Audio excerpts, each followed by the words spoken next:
The Connector Next Door is your invitation to meet the natural connectors all around us. They represent the everyday event planners who are energizing their communities every single day. Their stories are familiar, fun, and full of charm. Your host, Lisa Garrow, is a lifelong event planner and has been a connection strategy coach for over a decade. She knows events can become energized connecting points where communities can gather and grow. Let's listen in as she strikes up a conversation with today's Connector Next Door.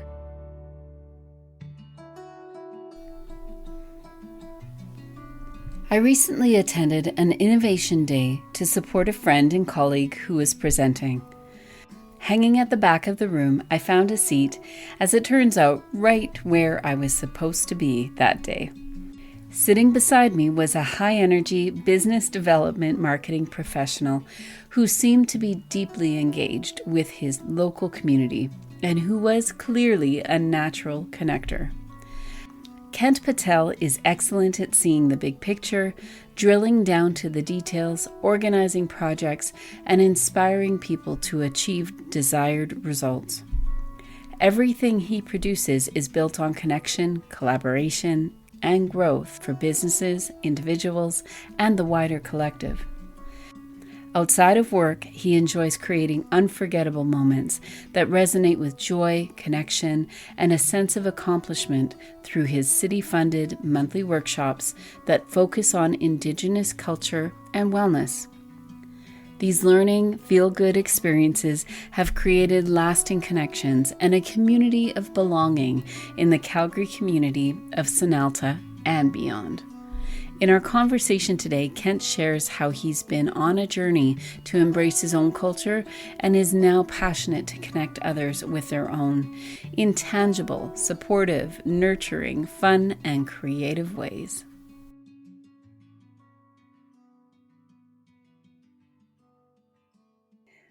Welcome back, everyone, to the Connector Next Door, and to Kent. Thank you so much. We have been communicating over the last couple of weeks. We are brand new friends, and I have loved how you are showing up in your community, in our community. You live here in Calgary too, and we had such a cool little random bump in at one of the innovation events here in Calgary. But welcome here. I'm so glad that we can have this conversation about connection today.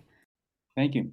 When you think of the word connection, what does that mean to you? You've got many areas of your life, it seems, that you are pulling people together in really creative ways. What does it mean to you? Good question. I think my intuition, what just came to me was love. I mean, as human beings, we are a social species and we need to connect. We need to, we want to belong. And so connection is that thread, if you will. I wear bracelets and, the beads are the people and the connection is that thread that keeps us together. And I love that you specifically used the word love. I heard a friend of mine, he was just doing a video on social yesterday, and he was talking about how, specifically in his case for men, how they avoid the word love. Like there's the buddy and there's the, things that we do to show care for each other. But sometimes we avoid that word. And I think in many cases, it is at the heart of why connection matters. I often refer to the heartbeat of connection, because if the heart isn't working, nothing else can happen. Well, I think the word love has been used out of context for a long time. Oh, I love this. I love that food. I love that drink.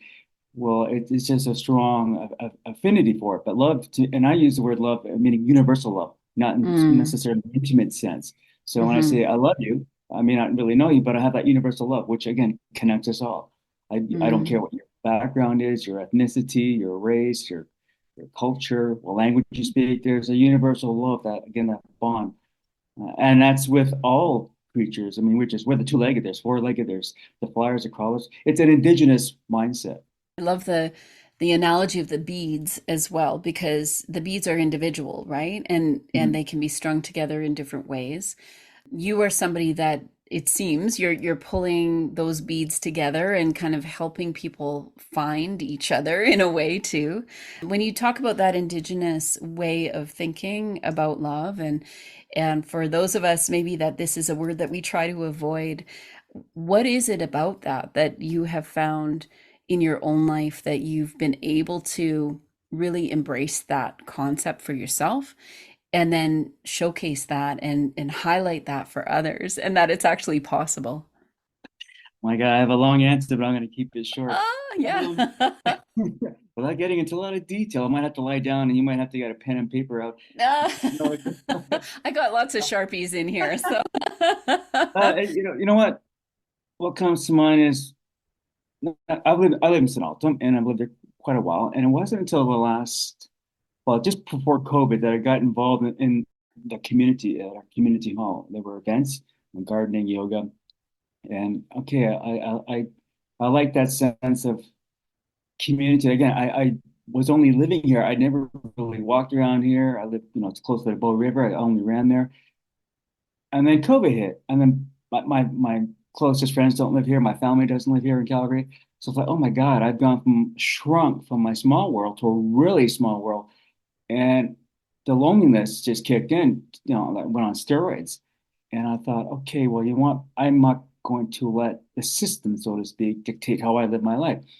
So again, I say universe, open some doors for me. Found out about the city neighborhood grant. In May 2020, when COVID was just kicking off, I was able to start off cacao sessions or gatherings outside, under 10 people. And then, oh my God, that connection, Zoom is great. What we're doing now is great, but belly to belly, that's connection. And, that went until September. Did it again the next year, and then I started doing the workshops monthly, sometimes twice a month, and it just kept feeding upon itself. It's like I'm Mm. bringing these. I had people wanting to come in from Saskatchewan. I had somebody come in from Goldman, Black Diamond, Turner Valley. Was supposed to be initially for St. Altons, but I found, my God, there's COVID. Yes, was traumatic for many people, but the silver lining is, to me, in my mind, was that mental wellness or mental health became a non-taboo subject. There's no real stigma to it. You could talk about it openly, and I wasn't ashamed to say I need connection.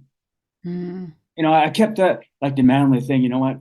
I was like tough, tough, tough, suck it up, princess kind of thing. But no, we have a masculine and feminine side, and heart mind connection. So I admitted to myself I need that connection. So the city wasn't going to come to me. People don't come to you, and you got to give what you want. Mm. So I was very fortunate that some doors were open for me, Hmm. and I just kept walking through the doors, and they keep opening. So I'll keep, as long as the juice is worth the squeeze, I'll keep doing what I do. It sounds like you've come out of a place. Thank you for sharing that about going from a small community or a small experience of connection to an even smaller one, and then emerging from that in the way that you have, where now there's so many people that are interested in the type of connection that you offer. It's not always perfect, right? And it seems like your journey has been one where you just, where am I going next? And sometimes that can feel messy for a lot of people out there trying to figure out, how do I connect? You gotta stumble. Like, I have three pillars, the three C's: connection, collaboration, and growth, individual and collective. And when I first started doing these workshops, I was doing posters in the community, and people were emailing me. And I do this all everything I do is resident driven, so I don't get paid. And at first, when I first started out, people, you're stupid. Why are you doing all that for? And I said, well, this is part of my healing. I'm getting something intangible from this. Yeah, I'm not getting Mm, paid for it. And I'm bringing people together, facilitators, Indigenous facilitators that I started with and have continued with. They were on the cusp of, they were in a comfort zone in their small world, and they didn't think they were good enough to facilitate. And so I mm, gave them an opportunity to showcase, if you will, what they could do. And now, on their resume, they can put City of Calgary. So I was helping not just myself, I was helping other people. Some of them were sort of premeditated, and other ways it was just like it just happened. It just flourished, and I made a lot of mistakes. And that's the one thing, you got to get over your fear of making a mistake, because fail fast, make a mistake, but that's where the collaboration comes in. And during the Hmm. workshops, if I made a mistake, I forgot to bring something, people would step in. I had one guy run home and get a single burner. We needed to heat some wax, and mine wouldn't work, so he went home and ran and got his. And then in the same workshop, somebody ran home and brought a mixer. Huh. So people just jumped in, and then I didn't have to ask people to put tables away; they just did it. And then people were helping in the moccasin making workshop. People were going around and helping each other. Somebody would finish, and then stepping back and seeing all that. My God, like I didn't have to plan that. Those are the unplanned things. When you plant a seed and you nurture it. The workshops that I create or the experiences are experiences that I want. And from the start to journey, like I plan these things 4 to 6 weeks out, and then I educate people in group emails and get them excited about the workshops. And when they land at the workshop, they're loaded for bear, so to speak. And then while Hmm. they're there, they're nurtured. I take care of them. And then afterward, same thing, communication afterwards. So one workshop filled up in 9 minutes and 52 seconds. Normally they fill out in less than 24 hours. So in the beginning, I knew that, my God, you know, I, uh, there's something here. And again, I was choosing workshops that I would be interested in. That was like, Hmm. I realized that's kind of selfish, but as I just said, when these were filling up fast, so I said, I'm on to something here. And when Hmm. I sat down with myself and I said, okay, if you're doing this and you want to get paid for it, you're going about it the wrong way because I cannot charge because I'm funded. So then I readjusted my why, and the stress went away. And I've been paid back. The universe has given me opportunities that again I could not have obtained if I'd gone the money route. They're trying to charge for these. I wouldn't have been able to use the system that I use. So again, if you take the first step because the faith is in the leap, and then keep progressing. Fail fast. Don't be afraid to fail. The energy you put out is what you're going to get back. So if you're putting out loving, caring, vulnerable energy, that's what you're going to get back. So I mean, there's always a few bad apples in the crop, but focus on them. I'm not gonna let the ugly in people kill the beauty in me. Hmm. Well, and when you're talking about something that you said maybe it's selfish, but I do believe that when we put our true selves out in the world, free of agenda, free of, Mhm. there's always something that comes back to us, but the more pure our offering can be to the world, and the more clear we are about what we need in our own lives, it's amazing. And it seems to have happened for you where you're attracting people that need similar type of nurture, care, communication, opportunity. Like you're really attracting those people to you that Mhm. probably feed you and want to have you keep going with this. So you're creating that environment for people to be themselves as well. Started with, the limit was 10 people. Then I said, okay, well, and I like the challenge. So I kept challenging myself. Okay, let's make them bigger. Max I've had was 46 people. And then, well, that's too big because then people can't connect. So I like them small, up to 10 people.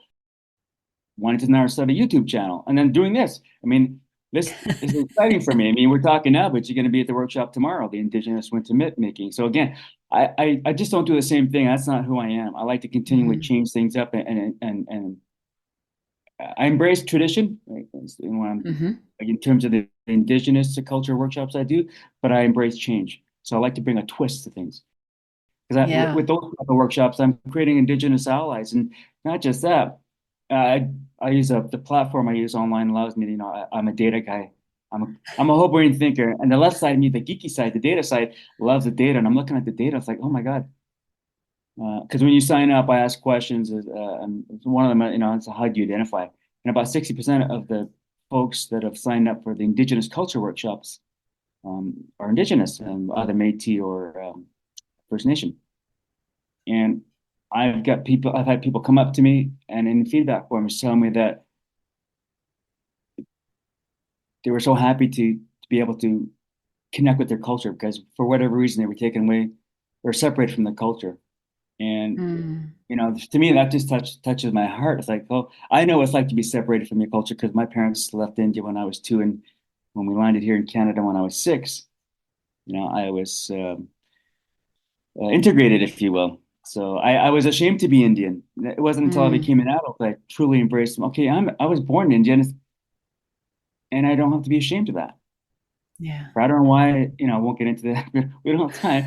But so again, I'm healing myself by, helping other people to connect with, and again, creating Indigenous allies, people that are not just hungry, there's a starvation for that kind of wisdom Hmm. teaching or teaching. So it's like, yes, I'm Hmm. helping other people, but I'm really helping myself. Yeah. It's a And win-win. It's a win-win. what I liked about what you were saying a little bit earlier about failing fast or putting yourself out there. We met at an innovation conference. And so I would love to hear your thoughts too on how does your innovation and your innovative spirit allow you to look at the next year with these workshops, because it does seem like you're not stopping, you're not No, no, not slowing yet. down. You're just kind of expanding this and looking at how do you scale up the impact of this. How does that work for you? How do you sort of allow yourself to be that innovator that feeds us, but where are you looking to innovate with these workshops in the future? Great question. I've helped 15 people or supported 15 people to go on to do their own workshops. So Mm, either by applying for a neighborhood grant or just by, I got to mention Tamara Baldwin. She's a community social worker for Sonalta and Banking. She works for the city of Calgary. And Kelly Nixon, her predecessor. Kelly was uh, the person that really changed my mind about government. I grew up in mm, Ottawa, and I always had that, especially out here, the West, stereotypically hates the East or hates Ottawa. But I had summer jobs in the government and federal government, and I really had a disdain for the government. And it wasn't, and it carried on when to moving to Toronto and working on political campaigns, municipal, provincial, and federal. But Kelly really helped change my perspective because government's made up of people. If you focus on people, if you make people your business, people will make mm. your business. And Kelly really, opened the door. And then working with Tamara, it's just a great continuation. So I got to do a shout out to Tamara. So I want a legacy because when I started doing this, I didn't know how long I was going to do it for. It's like, why do you keep doing it? Well, the juice is so worth the squeeze. At the end of the workshop, or each of these workshops, it's like such a sense of joy and enlightenment. I mean, I'm searching for a word, but joy is the only one that comes to me. And then seeing the feedback forms, the kind words, it's like, oh, okay, that's that. Okay, I want to do it again. Um, Hmm. so then helping other people, because what if I could get hit by a car or something, or passed on, trans moved on to the next life. So I thought, okay, my innovation at that, last year or a year and a half ago was to help other people, support other people, Hmm. and stop being, just don't just take, give back. So Right. innovation moving forward, well, what I like to do is, I don't know if I should spill the beans, but You heard it here I don't, first. well, I think I want to take a deeper connection in the sense that where I want, going back to the workshops I mentioned in 2019, and it still happens, the workshops I go to. I like to be on the other side of the fence or in the passenger seat as well as being in the driver's seat. Is after the workshop or the experience, the event, people just go home. It's like when I go to you go to a dinner party, if you're sitting at a table, the only people you're really going to connect with are on your left side, within reach of your arms, right? And the other 50 or Mm, 100 people you're not going to meet. So that's what I'm looking for or looking towards in terms of innovating. How can I increase the number of people that I get by still keeping it uh, intimate in the sense that you're going to get to meet people and then allow people to make those connections within that experience and then take it forward on their own because I have no mhm, control of that. So mhm. I've got some ideas twirling around in my brain, and I will implement them in January. The visual of who you can reach, right? Like who's literally in your vicinity. And when I sat down beside you at that particular workshop that we were both in, Hmm. and you said, I believe that the people that will sit next to me are the ones I'm meant to talk to Yes. or meant to meet. And how that, for many of us that are maybe nervous about reconnecting or nervous about connecting or they feel like they're more introverted, or they feel like they don't have nothing to share. If that's the perspective, is who is within reach, and how can I either open myself up to have a conversation with that person, or the other part of that is how can I truly listen to somebody and their story, and without having to interject anything, without it having to necessarily go somewhere. Mhm. And what you're creating, it does seem like there is, because you're also working on something, and maybe we'll get into that a little bit, like what they're actually doing at the workshop, but they're using their hands, and they're Yeah. creating something that maybe is new to them. They haven't done this before, and they are doing that within community of those that are sort of within their reach there, in a supportive and encouraging and fun and nurturing, like you say, kind of way. That, I think, that whole concept of simplifying what connection actually could look like, that's where I think we could be doing this over and over and over again throughout our day, without having to necessarily make this a really big project with a lot of funding. And I can't be Mhm. that connector because it's just too big. Well, the last workshop was my third hand drum making workshop. The facilitator, Ben, he was in a car collision earlier this year. So when when he was healing, he went into a wheelchair, and then when he showed up to the workshop, he had crutches. So I knew that in advance. So I told everybody in the last group email that he's going to sit. Everybody come to the table. So that's what we were doing. The people were doing, and there were a few people went. They were faster than the others. Went and helped other people when they were done. So and again, and I don't tell people to go help people. Uh, that comes out of people's own, again, that's a person who I am. That's the energy that I'm putting out. That's what I'm attracting. So if Mm, I'm going out and doing everything I do with the mindset, okay, I want to create an experience that they're not going to get anywhere else, and they don't.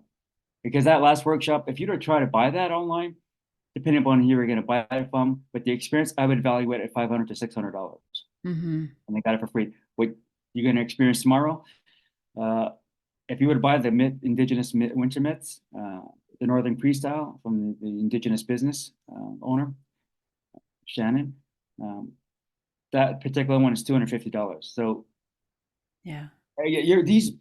you're getting, and again, kudos to Community Hubs Initiative and City of Calgary, United Way and Rotary Club for providing these funds that I Mm.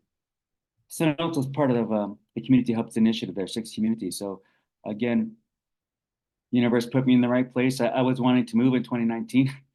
I still keep saying it, but I haven't gotten They're not going to let you go now. right. Well, at some point, yes, but uh, That's again, great. things are made so easy for me, and the people making it.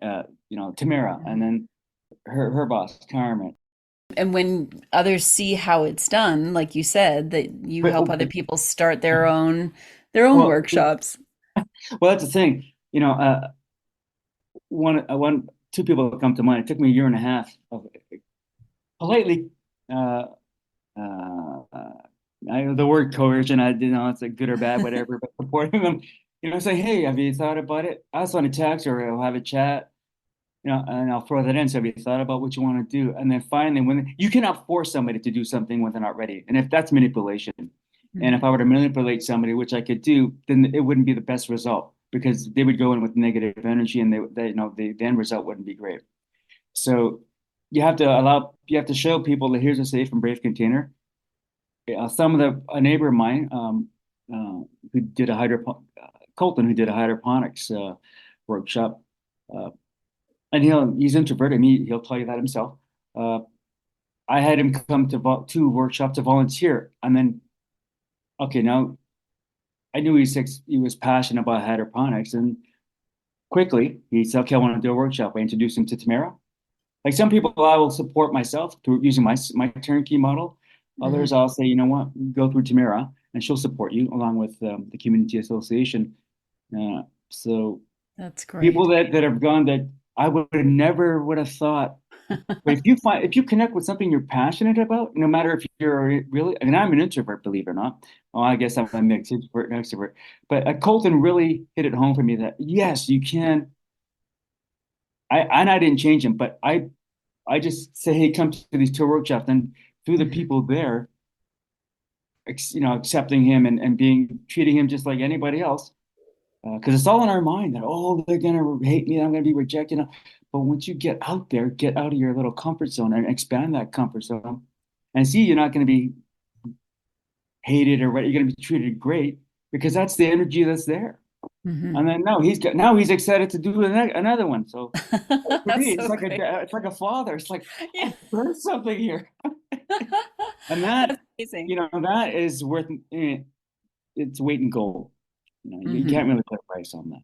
So Yeah, that's when I exactly. say the juice is worth the squeeze. Yeah. That kind of juice makes it worth it. I haven't gone to a workshop yet, one of your workshops. I've looked at the video and I've read the Oh, description. I gotta put a disclaimer on it because you're gonna want to sign up for all of them. So just watch out. Even though I'm not in the area, but I love what you're You can. Oh, there you go. You're a friend of Sonalta.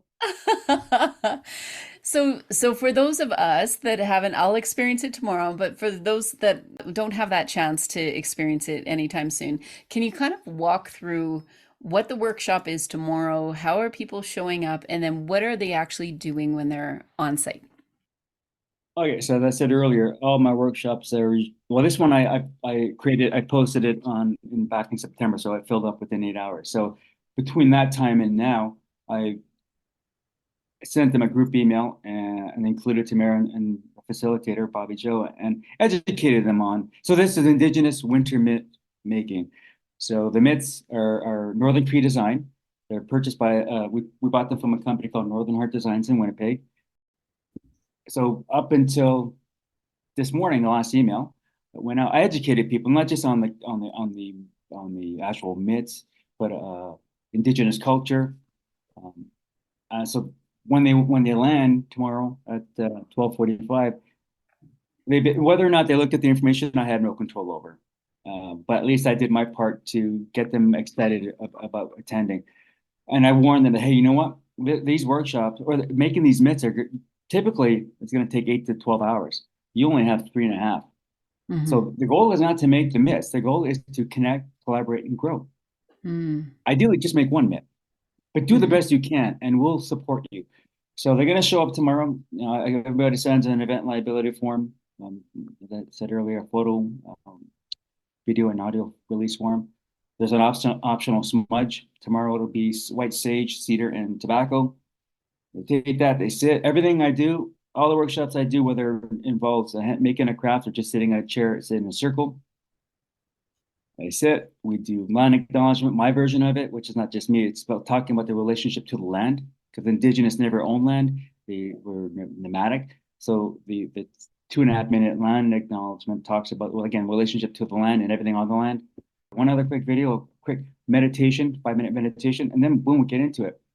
And people will come up to Bobby Joe's table. She'll go over. I'll take a step back. A couple of weeks, 3 weeks ago, Bobby Joe and I were trained by the owner of Northern Heart Designs to how to make the mitt. So I videoed that, did a screen capture, shared that with everybody.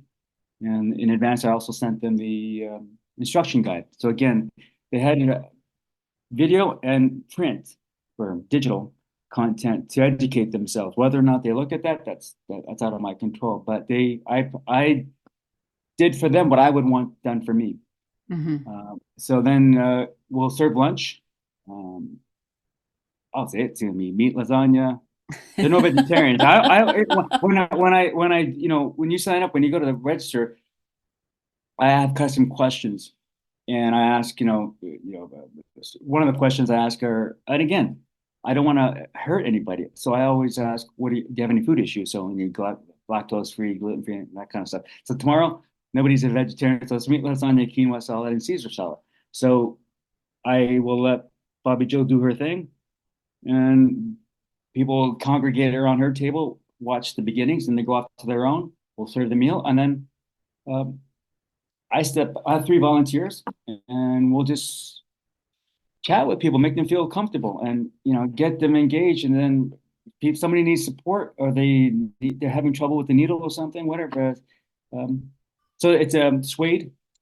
Most people got to choose their color that they wanted. I gave them. I went to the Shannon's website. I created a Google form, sent it once everybody was registered, I sent it to everybody. Said, okay, well, what size do you want? What color do you want? Here's 4 color options. It's double fleece lining, and then there's do you want a rabbit fur trim or not? So it's not about making the mitt in that 3.5, well, the 4 hour workshop. It is about connection, collaboration, and growth.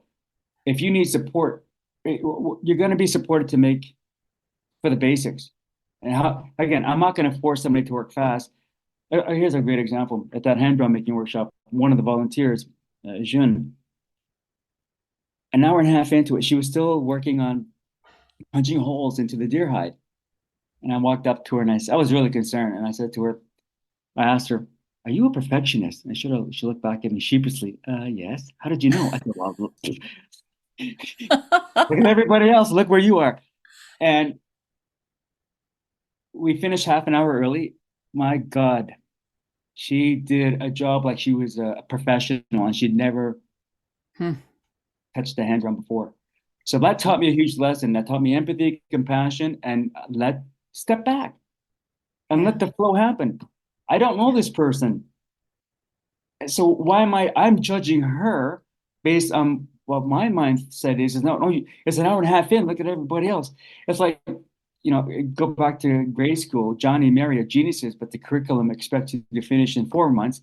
They need 7 months, they're labeled a dummy. But in fact, they're Hmm. the smartest person in the world. So that was a real big lesson for me. It says, Uh, don't enforce somebody's progress or somebody's experience. Just provide that safe and brave container. And she blew me away. And I told her, I said, thank you, thank you, thank you. You've done a huge favor for me. I'm glad hmm. you listened to you. You didn't listen to me. You talk about sort of rounding off the workshops. What a great example where people feel that they can leave feeling heard and they've had the experience that makes sense to them in that Mhm. moment. And at the end of the workshop, how do you round things off then at the end of the day? Well, I mean, clean up afterward. I mean, I take photos and I take video clips. So what I do as soon as I get home in the evening, I put together a slideshow of the pictures, and then I make that available for download for 7 days. And the pictures, uh, and then the last workshop I filmed it myself. I'm going to film this. Then I'll put together a film in about a week and a half too, and then I'll make that available. So and then a follow Mm, up email goes up. That it's already set to go. I'll decide a few things uh, and then I check up on people. yeah. Not every time, but certain people that intuitively I said, don't just reach out to them. How'd you go? Or that somebody like, for example, if they didn't finish the moccasin making workshop, there were 6 people out of the 10 that didn't finish the moccasins in the workshop. Not a problem. The next day, I had all 6 email me photos of their because I said at the end of the workshop, when you're done emailing the photos, and they email me photos of their That's so great. I cannot I cannot give that to me. It's, I get excited when I see that. Okay, yeah, I yeah. want to do that again. I want to create that space where people can have the opportunity to be vulnerable and come alive themselves. I mean, again, I'm not a parent, but to me, these are my kids. But I see, like, okay, they graduate. Yoo-hoo.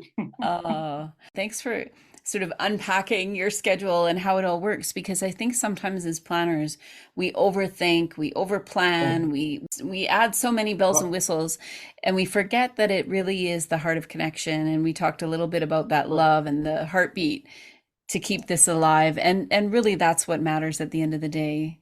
you need a plan. I mean, every time I forwarded you the email, I have a flow on an email that's Mhm. everybody. This is how it's gonna go. Yeah. But I was taught, right? Universe smacked me, real. I want hard, but I was shown that hey, you know what? Allow space for organic growth. Mm. So yes, you're gonna have a plan. This is first 5 minutes, next 10 minutes, blah blah blah blah. But also allow for that organic something to happen. Mhm. And you know what? Okay, you know what? What I was gonna do 20 minutes in or an hour in, I'm gonna push that. That's happened to me several times. So it's like, you know what? Have the plan, but be flexible. Uh, That's the best advice. And in anything in life. Roberto, he said that in the last workshop. Something to the, I'm paraphrasing what he said exactly. Essentially, sometimes life doesn't go as you plan, but that's when the best things happen. mm. I can't imagine a better way to kind of round off this conversation. This is something that for anyone listening to this, that there is that opportunity for all of us to step in. And we all have different motivators and different things that bring us to that place where we feel like we could be a connector.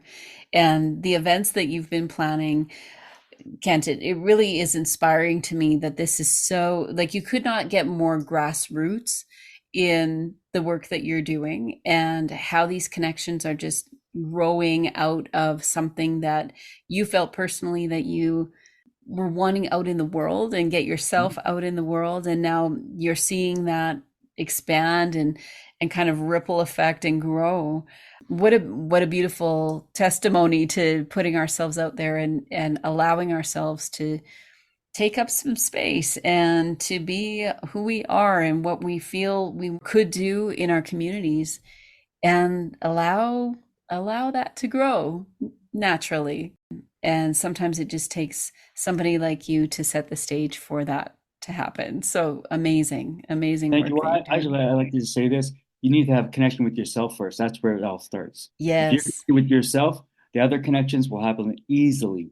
Yeah, beautiful. It'll be happen naturally. So look in and then start looking out. Yeah. Amazing. And we should never stop that rhythm either. You know, the inward looking, understanding ourselves, getting really grounded, and then letting that expression happen. I can't wait to experience it tomorrow. This is going to be Oh, I so guess, much watch out, fun. watch out. And something cool that you have arranged and kind of orchestrated in the background here is, not only are we having this conversation today, but tomorrow record some conversations with those that are running the workshop, volunteering at the workshop, participating in the workshop. So we're going to be sharing those in a really creative way in the weeks to come. So if you are listening to this, watch our social streams. There's going to be some cool opportunities for you to learn how connection can happen really at this really grassroots level. So thank you so much, Kent, for not just Welcome. this conversation, but orchestrating everything that's going to be happening tomorrow, plus having me as a guest to be there to have some additional conversations with those that are participating. Thank you for that. Thank you for this opportunity, and I look forward to connecting tomorrow and having the others or the participants show you what is possible. Yeah, love it. It's a co-creation. I mean, you're co-creating tomorrow. You'll be a co-creator tomorrow. So it's not just me. It's everybody that's there. We create the experience together. Love it. Can't wait to share that with all of you out there. And thank you again, Kent. I'll see you tomorrow. Yeah, see you at 12:30. Exactly. We'll see you there. Thank you so much. Bye-bye.